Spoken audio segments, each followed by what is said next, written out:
What's going on, Workforce? Brian and Chris here with some interesting news that we want to discuss with you guys, especially as it relates to World First Racing, Final Fantasy XIV, and Pandemonium. Chris, why don't you set the context? What's happening? What's breaking right now? So, for anybody new to Final Fantasy, we get a round of Savages every other patch on the even patches, 0.0, 0.2, 0.4. Those end up being the predominant things for the World First Race outside of Ultimates, which aren't predictable in how often we get them. We'll get one with 0.1. And so that's the World First Race. The group that runs the World First Race relatively consistently is TPS. The streamer that plays on TPS that most people know is Svea, and Svea tweeted out today, so this is subject to change, but after meeting yesterday, it's looking like TPS is streaming the first Pandemonium raids. Pandemonium being the name of the raid series in Endwalker. Nothing's set in stone yet, but figure now is the best time for it, the beginning of an expansion. This is a big deal because they typically win and they typically keep their stream private.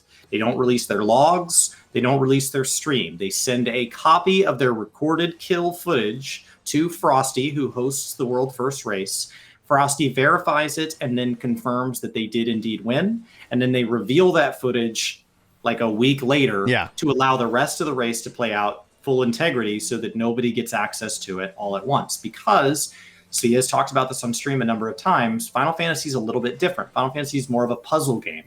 And so since a lot of it is finding out how the mechanic works, not, like in WoW, seeing somebody's strat doesn't mean your guild can just repeat that strat and have success. But in 14, it often does. When you see somebody like E12 Lion's positioning, you could repeat that positioning and likely have success pushing that phase. And so they have typically wanted to stay out of it. But of course, I'm sure they don't mind that other people want to broadcast their stuff because it's not in their advantage if they get a lead in the fight to reveal their progression to anybody else.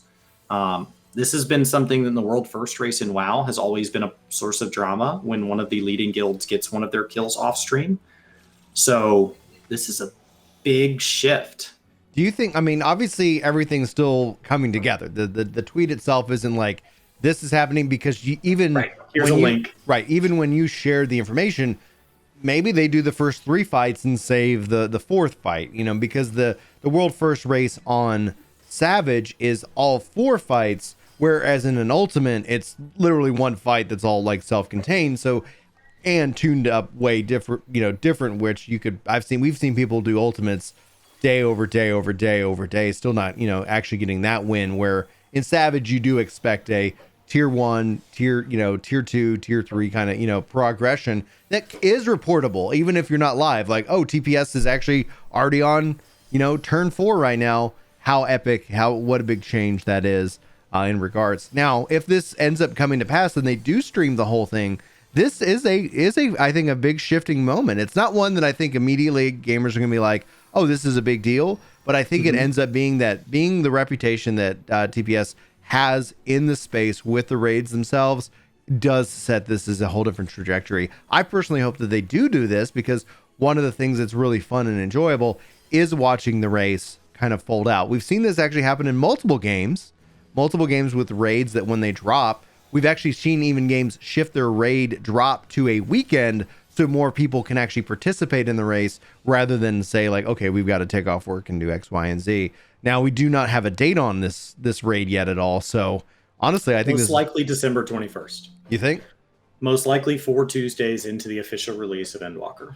Do you think we'll see a shift if this is as big as it would, or could potentially be, that we would see them shift the raid to actually start on the weekend like some other games have done recently?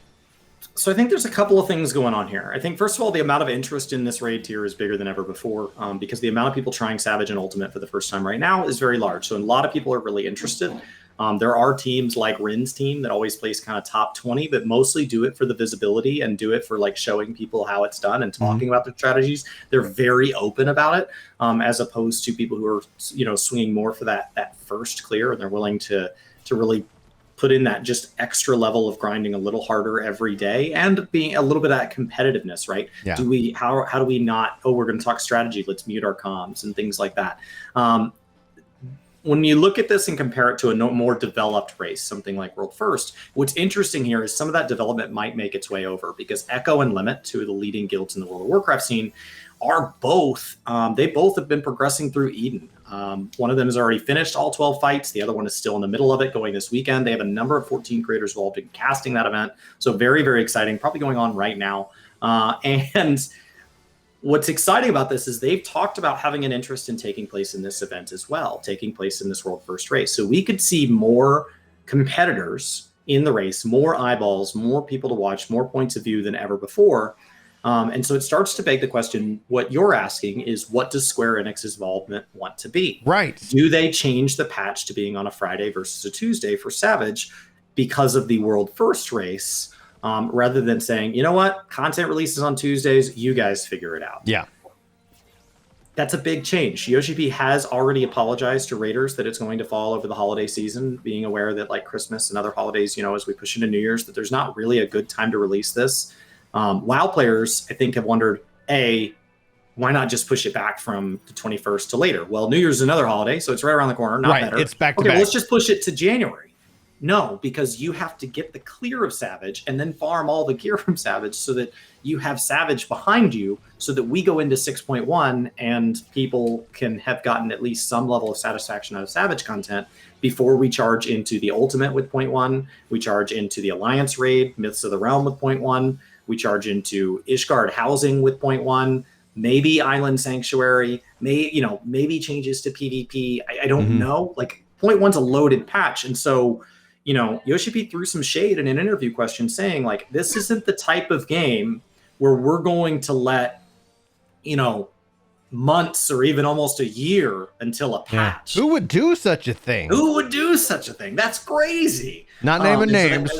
We're talking about changing our patch schedule, but we would never let a patch stretch out, I don't know, arbitrarily, let's say 200 days. So, he was a little more gentle about it, but there was definite, we all know who he's talking about. So you can't delay anything too much or start to worry about the World First race, because there's too many moving gears. 0.1 is right around the corner. You can't delay anything in 0.1 because 0.2 is right around the corner. You can't do that, not to mention that both World of Warcraft and Final Fantasy devs have said the race is something put on by the community. We don't want to design the content specifically for that group of players and leave out the other 99.9% of players. And B, you don't want us running that event. Both games have stated that. That is not an event that should be run by the devs. That should always remain a community-run event. We love watching it, but we don't want to be a part of it. Right. So no, I wouldn't move it to a Friday. No, obviously, that takes a little bit more pre-planning. But the only thing I could say is that maybe not this round, but if it ends up becoming a bigger deal, shifting it 4 days, I don't think anybody's out like dramatically. Now with the holidays this year, that becomes a bigger issue. If you were saying we could push it, 4 days, but it's you push it 4 days, it's Christmas. It's not this time, but maybe we'll see. It all depends on the growth and what ends up happening out of it, right? If this ends up becoming a bigger deal and it goes on to become a bigger deal, and if it goes on to become a bigger deal to where what we've seen even recently with Square Enix and how they're shifting their approach with content creators, over just even the last 2 years, but more specifically over the last 6 months, it ends up becoming that. What if they ended up starting hyping it themselves, right? Guys, this is for this event. If you're imagine integrating the Twitch drop feature into the World First race, something that is completely possible, and it then ends up adding this kind of blessing of approval of this is sanctioned and to be enjoyed. And then I think that's when we have a deeper conversation of if that's the case, is it advantageous for you to either schedule time off work to participate in said content, or is there something more that can be done? But that's a bigger conversation that we'll have to wait and see how the numbers look and shake out from this event. I will say the one thing that shows that they are aware of the importance of the race is that 0.0 patches that when raid patches never go live early. Right. So when the servers go offline, sometimes, hey, we finished all our patches, we finished all our updates 45 minutes early, you kids have fun. Savage fights don't. When Savage raids drop, those drop on time every time. Interestingly, as a correlation, perhaps, housing has been the same. When they say we're adding in housing for whatever, that patch goes up at the time. Even if the patch was completed hours ago, you know, it's like, okay, we're ready to go. No, we wait on this one because people have their clock set because of the style of the content. It's such an interesting parallel because housing's pretty daggum savage. Like that's our take on it, right? It's definitely a journey. It's definitely a journey. And I think that if grinding Savage had been the same level of fun as getting my house, I wouldn't be looking down the barrel at finishing 12. Yeah. I would have done 9 and said, cool, I'm glad I experienced that. No, thank you. So thankfully Savage is more fun than Housing Savage. But yes, they do respect those clocks on things that are time sensitive, as opposed to if it's just solo content dropping, things like MSQ, things like dungeons that, you know, aren't really like a time sensitive. It's not like, oh, we killed the dungeon first. Those just go live when they go live. It'll be interesting to see. Mm-hmm. Keep in mind with like a 0.0, there's going to be a gear reset there. So there is something interesting about the first race because it's usually tuned a little easier because they want to welcome people into Savage even more so than any other tier. And B, nobody has the gear. Nobody has the gear. Yeah. It's a full server reset. Nobody's sitting in best in slot from the last tier. So it's a full sprint. So this one takes on some really interesting commentary when you start to talk about the relationship with crafted gear, when you start to talk about the relationship with acquiring materia, assuming we get some new materia. Mm-hmm. All before you even talk about the standard theory crafting of class balance and mechanics and all the things that take place every world first. There's some really interesting time economy and like actual in-game economy aspects of the race that take place. Yeah. So TPS offering to broadcast, I think this is a big deal. So for anybody out there also listening to us right now, just know, let's say you're not going to participate in the raid. However, if what Chris just kind of alluded to is an opportunity to make a lot of money in game. Gil, we're talking about no illegal side bets going on sanctioned by us in this case, even though we should probably do some fun Gil bets because those are always fun. I like doing them, and the community seems to have a good take on it. We can bet with Gil. But this is a great opportunity. Like raid materials, obviously potions, things like that are going to be a huge market consumed. So if you're on those servers and you want to be able to say, hey, you know what? Listen, I've always really wanted to get and make a lot of gil in this game. How do I go about doing it? We have various seasons of market fluctuation. Raid races are a great opportunity for you to make a lot of money. So if you're looking at that and you're saying, hey, I'm listening to the Work to Game and it's October, you got lots of time right now. You can be focusing on crafting up. I'd recommend alchemy. I know that we were talking with our friend Chili, and Chili's like, yeah, I spend so much in terms of potions. Like that's a big spender of his for his Savage raid scene. And who knows, also food buffs, so culinarian. If you're popping a tincture every pull or 2 tinctures every pull, yeah, and you're sitting at 100 pulls per boss to get through it.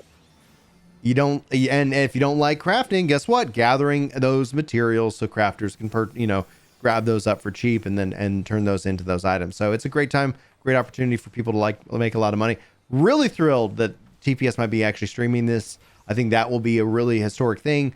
It will be interesting. I'm sure there's going to be some drama that kicks up around it because I've seen drama kick up around like, oh, you had somebody actually watching, somebody who was ahead of you, so they learned your strat before that, and so they were able to keep up.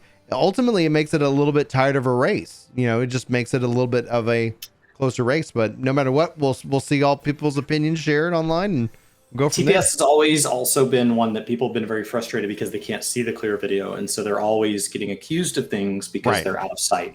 And so Naguro, one of the top WoW players, did poke fun at them on the tweet and said, like, but how are you going to cheat if you're streaming? Like, how are you going to cheat? It already begins. And so she poked some fun there, and I think it should be an entertaining thing to watch. It's gonna be good. Yeah, the beginning of the expansion is a great time to make money. Anyway, guys, those are just our thoughts about this information. We want to bring it to you because we find this generally exciting, curious, but we always leave the questions up to you. What do you guys think? Sound off below. Be sure to like, favorite, subscribe, and share here over at Work to Game. Thank you to the 70,000 of you who have already done so. And we're looking at you, 100K. So that's our goal.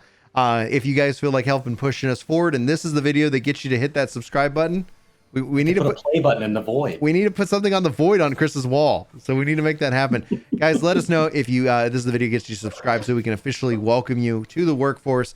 But yeah, Chris, why don't you take us out, man? Guys, we have a ton of upcoming podcasts coming your way. Maybe you've already seen the recent podcast with Rin and Jesse Cox. Absolutely legendary. The post show was longer than the actual show, so I have no idea what Brian's going to cut up and do with that. We had a blast, an absolute ridiculous pre-show. I think I've never cried from laughing in the pre-show, so go check that out. We've got clips going out everywhere. I don't know where all Brian's going to put it. It's a ton of content. So thank you to Ren and Jesse for joining us. Go find that at least on the podcast channel or anywhere podcasts are distributed. Have a great day, and we'll see you next time. Take care.